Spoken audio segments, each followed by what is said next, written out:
ها برای اولیاء خدا از آسون به سخت هی همجوری پیشروی میکنه.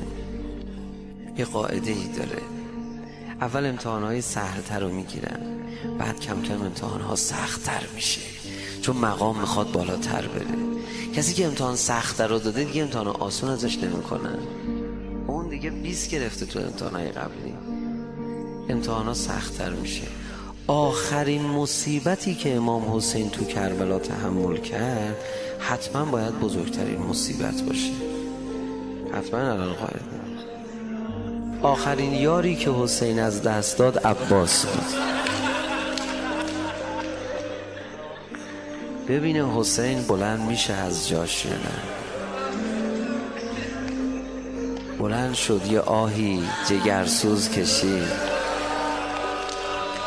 خدا با تو هم. امتحان سخت‌تر، بلا باید یه لحظات آخره دیگه، سرعت گرفته، رو به صعوده، امتحان سخت‌تر. رباب علی اصغر رو بده.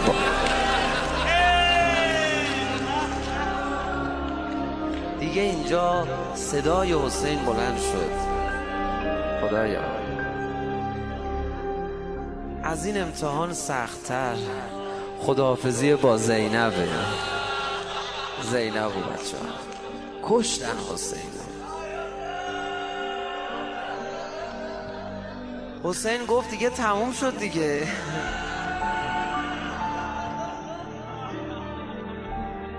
همچی که امام حسین افتاد از رو اسب رو زمین، کم کم داشت آروم میگرفت.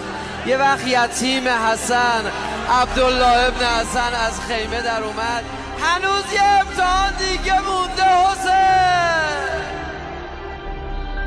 آه از نهاد حسین بلند شد، وای بر من یتیم حسنم، نه یا نمیتونم بلند شم، نه یا نمیتونم دفاع کنم، دستم جور نداره، نه یا التماس میکرد حسین، نه یا نمیتونست حرف بزنه و الا داد میزد زینب بر قیمتی از بگیرش، نه یا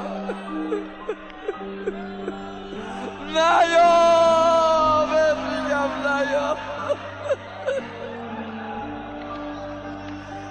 نه یا نمیتونم بلند شم، نه یا خجالت قاسم بستمه، نه یا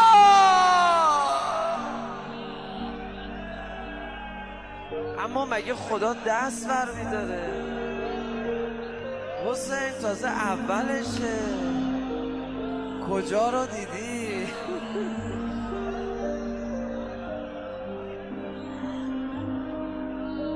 بگید امسال ما 2 تا عاشورا داشتیم، یکی روز عبدالله،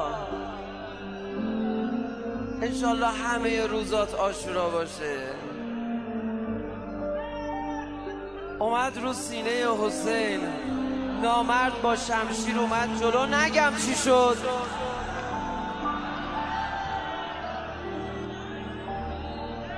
تیر خلاص و خدا خواست دیگه به حسینش بزنه، میکشن دیگه عاشقا رو. یه دم با صدای ضعیفش گفت عمو دستم.